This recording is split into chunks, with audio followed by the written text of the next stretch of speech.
अस्सलामुअलैकुम dear students, मैं हूं आपका फ़िज़िक्स टीचर मोहम्मद जुल्करनैन। आज हम first year physics chapter number 3 के एक्सरसाइज के शॉर्ट क्वेश्चन को डिस्कस करते हैं।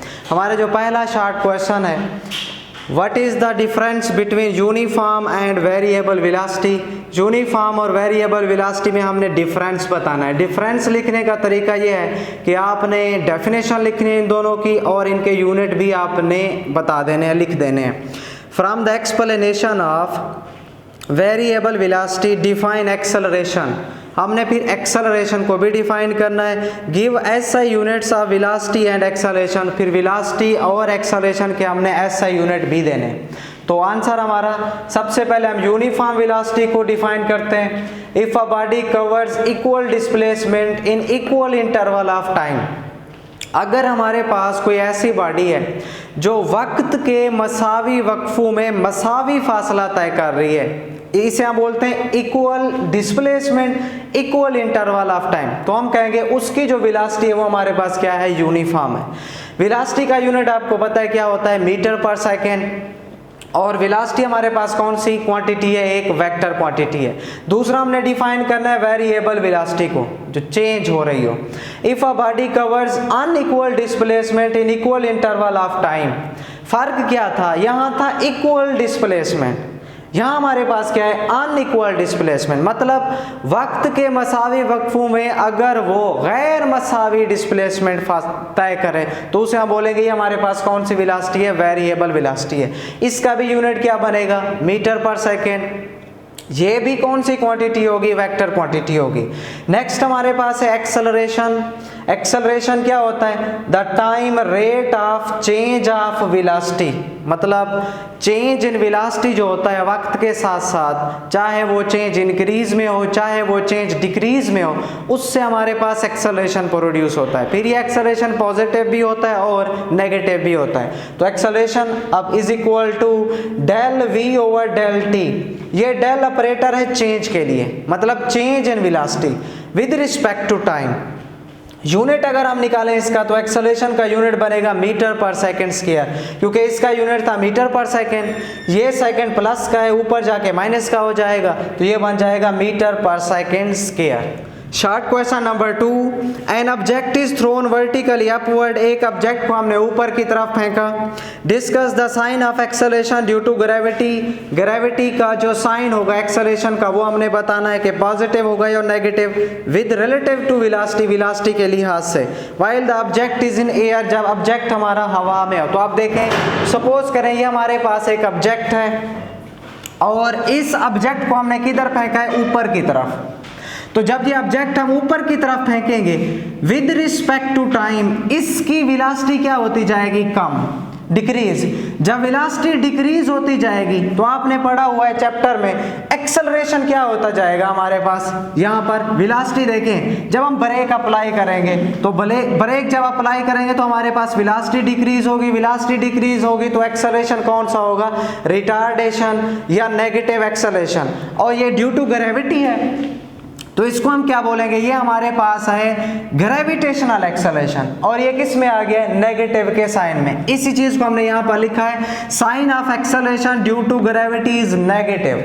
ग्रेविटी की वजह से जो इसका साइन होगा हमारे पास नेगेटिव हो। क्यों होगा, क्योंकि ये टाइम के साथ साथ इसकी वेलोसिटी डिक्रीज हो रही है।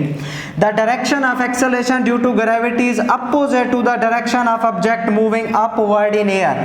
अब ये जो हमारे पास वेलोसिटी है इसकी डायरेक्शन देखें और ग्रेविटेशनल एक्सेलरेशन की डायरेक्शन देखें, ये दोनों एक दूसरे के अपोजिट हैं। जब ये दोनों अपोजिट हैं तो हमारे पास जी की वैल्यू किस में आएगी, नेगेटिव में आएगी। नेक्स्ट हमारे पास है क्वेश्चन नंबर 3। क्वेश्चन नंबर 3 में हमसे पूछा गया है, can the velocity of an object reverse the direction when acceleration is constant, if so give an example. क्या किसी ऑब्जेक्ट की वेलोसिटी रिवर्स हो सकती है जब हम एक्सेलरेशन को कांस्टेंट रखें? अगर ऐसा है तो मिसाल दें। तो देखें, इसकी पहले हम एग्जांपल पर आ जाते हैं। सपोज करें ये हमारे पास एक बॉल है, इसको हमने ऊपर की तरफ फेंका है, अपवर्ड। ये भी ऊपर वाले क्वेश्चन की तरह है। तो जब हम इसको अपवर्ड फेंकेंगे विद रिस्पेक्ट टू टाइम, इसकी वेलोसिटी क्या होती जाएगी, डिक्रीज। एक खास हद तक या हाइट पर पहुंचकर इसकी वेलोसिटी हो जाएगी 0। इसके बाद फिर इसने किधर आना है, नीचे की तरफ। जब ये नीचे की तरफ आएगा तो आप देखें इसकी वेलोसिटी की डायरेक्शन अपोजिट हो गई है। पहले किधर जा रहा था, अपवर्ड, अब किधर आ रहा है, डाउनवर्ड। लेकिन इसी लम्हे जी की वैल्यू क्या रही, कांस्टेंट। जी, ये जो हमारा ग्रेविटेशनल एक्सेलरेशन था 9.8 मीटर पर सेकंड स्क्वायर, इसकी वैल्यू हमारे पास क्या रही, कांस्टेंट रही। तो आप देखें, yes it can be possible, ये मुमकिन है, पॉसिबल है। कैसे पॉसिबल है, ये हमारे पास है इसकी एग्जांपल। अब हमने यहाँ पर इसकी एक एग्जांपल देनी है। When a body thrown upward, जब हम किसी बॉडी को ऊपर की तरफ फेंकेंगे, its velocity goes on decreasing, इसकी वेलोसिटी ऐसा ऐसा डिक्रीज होती जाएगी। And becomes 0 at maximum height, और मैक्सिमम हाइट पर पहुंच के इसकी वेलोसिटी क्या हो जाएगी, 0 हो जाएगी। क्यों हो जाएगी, क्योंकि ये रेस्ट में आएगा कुछ देर के लिए। After that it reverse its direction, इसके बाद इसकी वेलोसिटी की डायरेक्शन क्या हो जाएगी, रिवर्स, नीचे आएगा दोबारा, due to gravity velocity, but acceleration due to gravity remains constant. लेकिन जी की वैल्यू क्या रहेगी, कांस्टेंट रहेगी। तो ये हमारे पास उसकी एग्जांपल थी। नेक्स्ट हमारे पास है question number 4, specify the correct statement. हमने बताना है इनमें से सही वाली स्टेटमेंट कौन सी है। तो इसमें से जो पहली स्टेटमेंट है, an object can have a constant velocity even its speed is changing, ये गलत है, फॉल्स स्टेटमेंट है, ऐसा नहीं हो सकता। अगर हम वेलोसिटी चेंज करेंगे तो स्पीड भी इसी तरह चेंज करेंगे तो वेलोसिटी भी। बी है हमारे पास, an object can have constant speed even its velocity is changing, ये हमारे पास ट्रू स्टेटमेंट है। An object can have a 0 velocity even its acceleration is not 0, ये भी ट्रू है। डी में है, an object subjected to a constant acceleration can reverse its velocity, ये भी हमारे पास ट्रू स्टेटमेंट है। तो कौन कौन सी ट्रू आ गई हमारे पास जो हमने बतानी थी, एक बी है, दूसरा सी और तीसरा डी हमारे पास, ये 3 स्टेटमेंट ट्रू है। नेक्स्ट हमारे पास है question number 5, a man standing on the top of a tower, एक आदमी टावर की टॉप पे खड़ा है, ऊपर वाले हिस्से पर। Through a ball straight up with initial velocity vi, एक बॉल को वो vi से इब्तदाई वेलोसिटी से ऊपर फेंकता है। And at the same time through a second ball straight downward with same speed, फिर एक और बॉल है उसके पास, उसको वो नीचे की तरफ फेंकता है। Which ball will have larger speed when it strikes the ground? Ignore air friction. Air friction या एयर रेजिस्टेंस को हमने इग्नोर कर देना है, निगलेक्ट कर देना है। हमने बताना है कौन सी बॉल की, सबसे पहले हमने ये बताना है कि इनमें से किस बॉल की वेलोसिटी ज़्यादा होगी, या फिर हम ये बताएंगे कि कौन से वाली बॉल ज़मीन पर आके टकराएगी उसकी वेलोसिटी क्या होगी। बॉल 1 की वेलोसिटी भी कैलकुलेट करनी है और बॉल 2 की भी। तो इसके लिए देखें, सबसे पहले आप डायग्राम पर आ जाएं। ये हमारे पास फर्ज करें एक टावर है, ये जो रेड में बना हुआ है टावर है, और ये इसके ऊपर एक बंदा खड़ा हुआ है टॉप पर। इसके पास ये बॉल है B1 और ये दूसरी बॉल है B2। एक बॉल को ये ऊपर की तरफ फेंक रहा है और दूसरी बॉल को नीचे की तरफ ये फेंक रहा है। तो आप देखें, जब ये B1 को ऊपर की तरफ फेंकेगा और B2 को नीचे की तरफ, इन्होंने आना तो ज़मीन की तरफ ही है। जिस वेलोसिटी से बॉल B1 आएगी उसी वेलोसिटी से बॉल B2 भी आएगी। तो इसका क्या मतलब हुआ, both the balls hits the ground with same speed, दोनों जो हमारी बॉल हैं दोनों सेम स्पीड से इस ग्राउंड को या ज़मीन को हिट करेंगे। क्यों, क्योंकि एयर रेजिस्टेंस हमने निगलेक्ट कर दिए, कोई एयर फ्रिक्शन नहीं है। लेकिन अगर आपसे पूछा जाए कि इनमें से पहले कौन सी पहुंचेगी, तो इनमें से पहले पहुंचेगी बॉल B2। क्यों, क्योंकि B1 ने पहले कुछ फासला ऊपर भी तय करना है, फिर नीचे आएगी, तो इसको ज़्यादा टाइम लगेगा, इसको कम टाइम लगेगा, लेकिन स्पीड दोनों की क्या होगी, सेम होगी।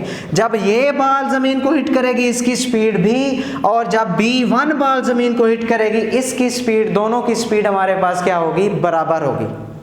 अब देखें, इसकी हम एक्सप्लेनेशन को पढ़ लेते हैं। एक्सप्लेनेशन में हमारे पास है, both the balls moves downward with the same velocity, दोनों बॉल सेम वेलोसिटी से नीचे आएगी। So they hit the ground with same velocity, तो ये ज़मीन को सेम वेलोसिटी से हिट करेंगी।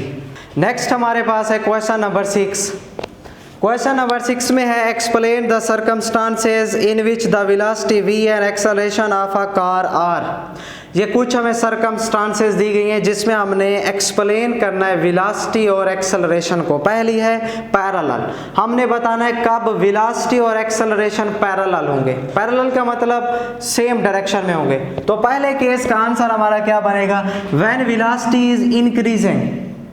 अगर हमारे पास कोई एक कार हो, उस कार की वेलोसिटी अगर इंक्रीज हो रही हो, जब वेलोसिटी इंक्रीज होगी तो एक्सेलरेशन कौन सा होगा, पॉजिटिव, उसी डायरेक्शन में होगा जिस डायरेक्शन में वेलोसिटी जा रही है, वेलोसिटी इंक्रीज हो रही है। तो ये दोनों एक दूसरे के क्या हो जाएंगे, पैरेलल हो जाएंगे। कब, जब वेलोसिटी हमारे पास इंक्रीज हो रही हो। दूसरा केस हमारे पास है एंटी पैरेलल, कि वेलोसिटी और एक्सेलरेशन एंटी पैरेलल कब होंगे, व्हेन वेलोसिटी इज डिक्रीजिंग, जब वेलोसिटी डिक्रीज हो रही होगी। तो देखिए जब वेलोसिटी डिक्रीज होगी, वेलोसिटी और एक्सेलरेशन एक दूसरे के क्या आ जाएंगे, एंटी पैरेलल, क्योंकि वहां फिर डिसेलरेशन पैदा होना शुरू हो जाएगा, नेगेटिव एक्सेलरेशन। तीसरा केस है हमारे पास perpendicular to one another, velocity और एक्सेलरेशन एक दूसरे के परपेंडिकुलर हो। परपेंडिकुलर कब होंगे, when car moving in circular path, जब हमारा ऑब्जेक्ट सर्कुलर पाथ में मूव करेगा। तो देखें ये हमारे पास एक सर्कुलर पाथ है, सपोज करें यहाँ इस पॉइंट पर अगर मैं इसकी वेलोसिटी फाइंड करना चाहता हूं तो ये टेंजेंट आ जाएगा। तो इस टेंजेंट की डायरेक्शन को देखें हम वेलोसिटी की, और ये हमारा एक्सेलरेशन है, इनके दरमियान एंगल कितना बन रहा है, 90 डिग्री। इसका क्या मतलब है, वेलोसिटी और एक्सेलरेशन परपेंडिकुलर है। कब, जब हमारे पास ऑब्जेक्ट सर्कुलर पाथ में मूव कर रहा होगा। इसके बाद है चौथा case, v is 0 but a is not 0, velocity 0 हो लेकिन एक्सेलरेशन 0 ना हो। ये कब होगा, स्टॉप्ड बाय अप्लाइंग ब्रेक्स, जब हम ब्रेक अप्लाई करेंगे। जब ब्रेक अप्लाई करेंगे तो वेलोसिटी क्या हो जाएगी, 0। क्या एक्सेलरेशन 0 होगा, नहीं, एक्सेलरेशन 0 नहीं होगा, एक्सेलरेशन 0 के बराबर नहीं होगा।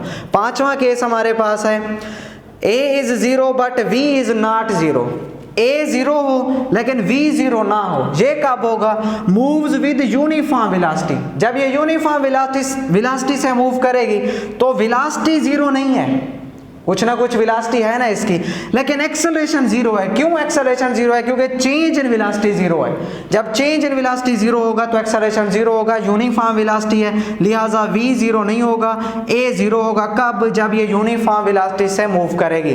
नेक्स्ट हमारे पास है question number 7, motion with constant velocity is the special case of motion with constant acceleration, is this statement true, discuss. हमने बताना है जब वेलोसिटी कांस्टेंट हो तो एक्सेलरेशन भी कांस्टेंट होता है। क्या ये स्टेटमेंट दुरुस्त है, इसको हमने साबित करना है। Yes, this statement is true. True क्यों है, क्योंकि आप देखें जब वेलोसिटी कांस्टेंट होगी तो चेंज इन वेलोसिटी किसके बराबर आएगा, 0 के। कांस्टेंट है ना, मतलब उसमें कोई चेंज नहीं आ रहा। जब चेंज इन वेलोसिटी 0 है, यहां फार्मूले में पुट करें 0, तो एक्सेलरेशन हमारा किसके बराबर हो जाएगा, कांस्टेंट के। तो ये स्टेटमेंट ट्रू है। अब इसको लिखेंगे कैसे, When body moves with constant velocity, जब बॉडी किसी कांस्टेंट या यूनिफॉर्म वेलोसिटी से मूव करेगी, then change in velocity is 0, तो चेंज इन वेलोसिटी किसके बराबर होगा, 0 के। जब चेंज इन वेलोसिटी 0 है तो एक्सेलरेशन हमारा क्या होगा, constant. So acceleration remains constant. Short question number 8, find the change in momentum for an object subjected to a given force for a given time and state law of motion in term of momentum। हमने यहाँ पर दो चीज़ें बतानी है। पहले change in momentum को relate करना है फोर्स के साथ, फिर आपने चैप्टर में पढ़ा हुआ है, हमने ये भी बताना है कि चेंज इन मोमेंटम का फोर्स के साथ क्या ताल्लुक है, Newton second law of motion जिसे हम बोलते हैं। तो सबसे पहले हम इसको एक्सप्लेन करते हैं, प्रूफ करते हैं। F is equal to del p over del t. हमने सबसे पहले कंसीडर कर लेना है एक ऑब्जेक्ट, और उस ऑब्जेक्ट का मास है हमारे पास m, वो जिस वेलोसिटी से मूव कर रहे हैं उसकी इनिशियल वेलोसिटी है vi। जब इस पर कोई एक्सटर्नल फोर्स लगती है, एक्सटर्नल फोर्स के लगने से इसकी वेलोसिटी में चेंज आता है। वेलोसिटी में चेंज आने से आपको पता है एक्सेलरेशन प्रोड्यूस होता है। Consider an object of mass m moving with initial velocity vi, a force F acts on a body। एक फोर्स F बॉडी पर एक्ट कर रही है एंड प्रोड्यूस एक्सेलरेशन, और उसके अंदर एक्सेलरेशन पैदा होता है। अब न्यूटन सेकंड लॉ हमें बताता है F किसके इक्वल होता है, ma।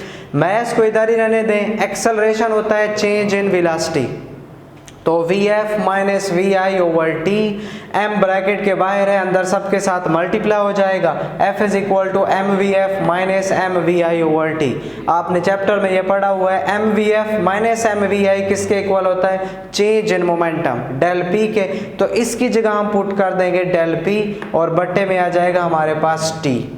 ये पहला पोर्शन था हमारे क्वेश्चन का। अब हमने इसी को डिफाइन करना है in term of law of motion. ये किसके बराबर है, देखें, the time rate of change of momentum, ये है rate of change of momentum of a body is equal to force. ये किसके बराबर होता है, फोर्स के बराबर होता है। तो ये न्यूटन सेकेंड लॉ है जिसे हम लॉ ऑफ मोशन बोलते हैं। किसके अकॉर्डिंग है ये, चेंज इन मोमेंटम के अकॉर्डिंग है। नेक्स्ट हमारे पास है question number 9, define impulse and show that how it is related to linear momentum. Impulse को हमने डिफाइन करना है और ये बताना है ये कैसे लीनियर मोमेंटम से रिलेटेड है। इम्पल्स की डेफिनेशन चैप्टर में आपने पढ़ी हुई है। इम्पल्स की डेफिनेशन क्या होती है, जब एक बहुत ज़्यादा फोर्स किसी शॉर्ट इंटरवल के लिए एक्ट करे किसी बॉडी पर, तो जो हम प्रोडक्ट लेते हैं फोर्स का और टाइम का, वो इम्पल्स के बराबर होता है। When a large force act on a body for very short interval of time, जब एक बहुत ज़्यादा फोर्स शॉर्ट इंटरवल के लिए एक्ट करे किसी बॉडी पर, the product of force and time is called impulse. तो प्रोडक्ट जो होता है फोर्स और टाइम का वो इम्पल्स होता है। इम्पल्स को हम आई से रिप्रेजेंट करते हैं और ये प्रोडक्ट है किसका, फोर्स का और टाइम का। ये हमारे पास एक वेक्टर क्वांटिटी है और इसका यूनिट होता है न्यूटन सेकेंड। अब हमने दूसरा इसका रिलेशन फाइंड करना है चेंज इन मोमेंटम के साथ। We know that F is equal to del P over T, जैसे हमने क्वेश्चन नंबर 8 में किया था। अब T डिवाइड हो रहा है, इधर आके मल्टीप्लाई हो जाएगा। डेल P किसके इक्वल होता है, mVf माइनस mVi। तो यहाँ से हमारी इक्वेशन बन जाएगी F cross T is equal to mVf minus mVi। F cross T अभी हमने पढ़ा, ये किसके बराबर होता है, इम्पल्स के।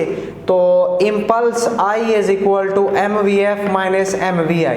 mVf माइनस mVi किसके बराबर होता है, डेल P के। तो I बराबर हो जाएगा हमारे पास डेल P के।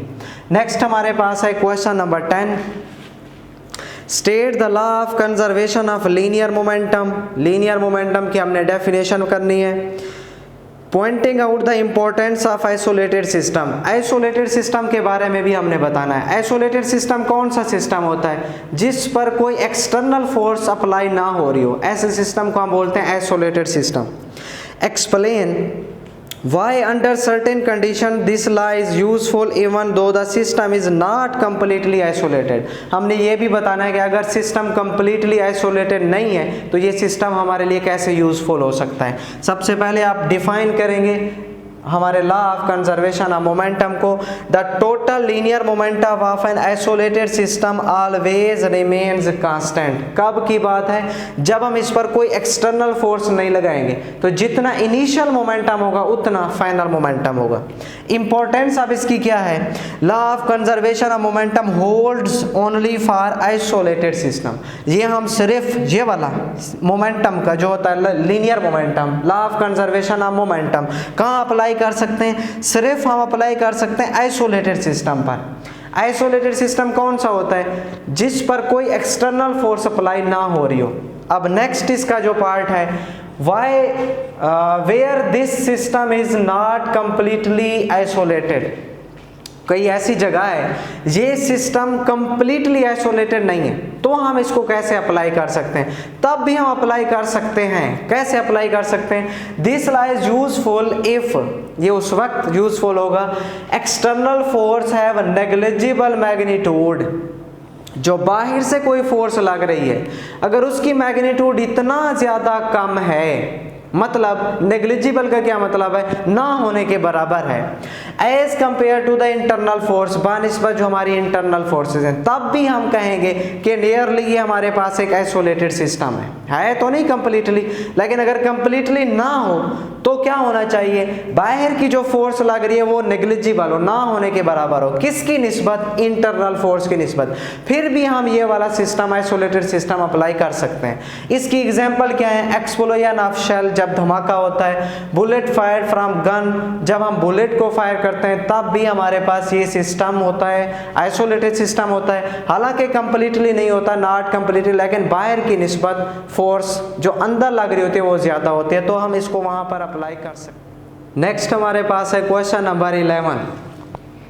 क्वेश्चन नंबर 11 है explain difference between elastic and in elastic collision. इनमें हमने पहले फ़र्क बताना है, डिफाइन करनी है, एग्जांपल देनी है। Explain how would a bouncing ball behave in each case. इन दोनों में हमने बताना है बाउंसिंग बॉल कैसे बिहेव कर रही है। Give plausible reason for the fact that kinetic energy is not conserve in most cases. हमने ये भी बताना है कि अक्सर केस में काइनेटिक एनर्जी कंजर्व क्यों नहीं रहती। सबसे पहले इनको हम डिफाइन करते हैं, एग्जांपल देखते हैं इनकी।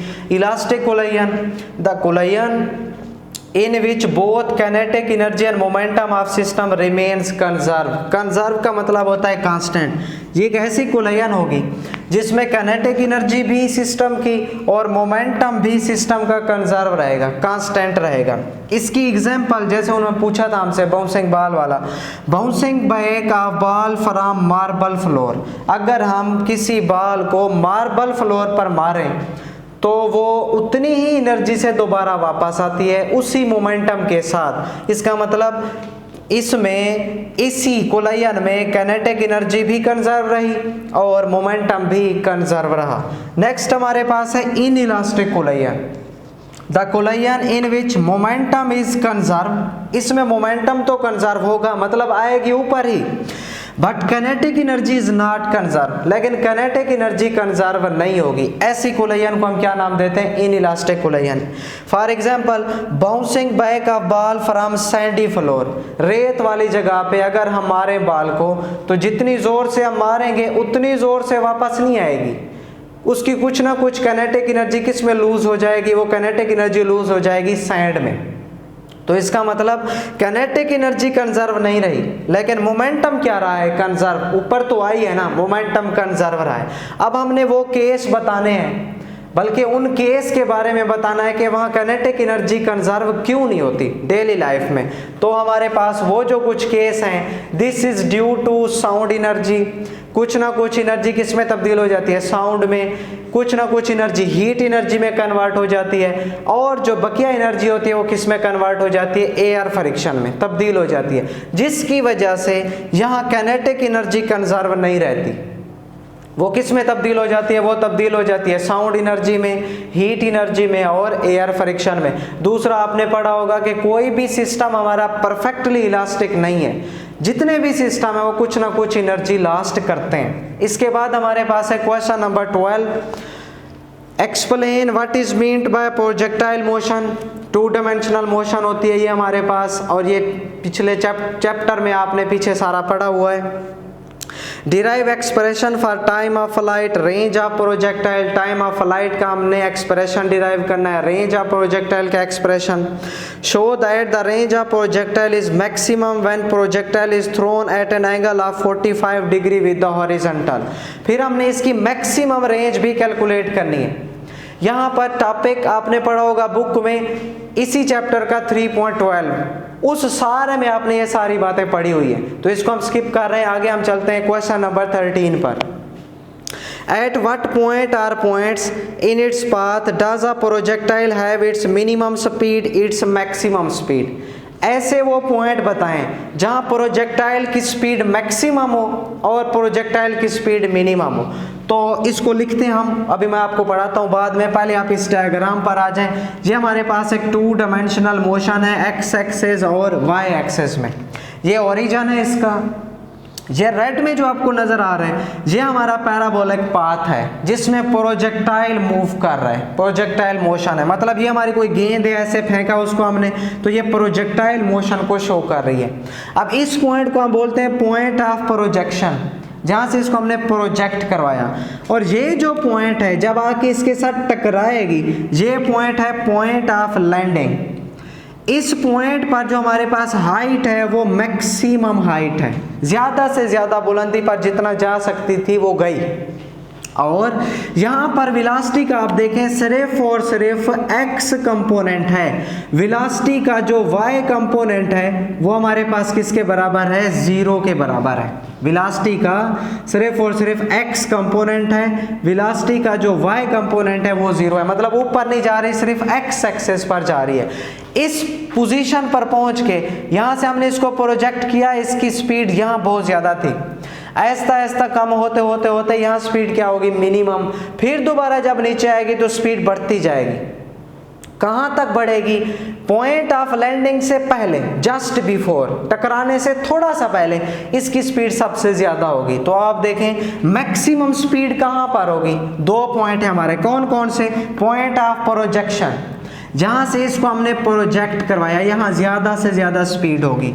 दूसरा point to just to hit the ground, ये वो पॉइंट है जहाँ अभी ये हिट करेगी, जहाँ अभी ये हिट करेगी, जब हिट करने वाली होगी उस पॉइंट पर भी हमारे पास स्पीड इसकी मैक्सिमम होगी। नेक्स्ट हमारे पास है मिनिमम स्पीड, इसकी मिनिमम स्पीड कहाँ होगी, अभी मैंने आपको बताया मैक्सिमम हाइट पर, at point of maximum height because vertical component of velocity become 0, so जो इसकी स्पीड होगी वो हमारे पास मिनिमम होगी। क्यों होगी, क्योंकि वेलोसिटी का सिर्फ और सिर्फ x कंपोनेंट है, ठीक है, y कंपोनेंट इसका 0 हो गया, और जैसे जैसे ये देखें ऊपर चलती जाएगी इसकी स्पीड कम होती जाएगी, तो मैक्सिमम हाइट पर स्पीड हमारी क्या हो जाती है, मिनिमम।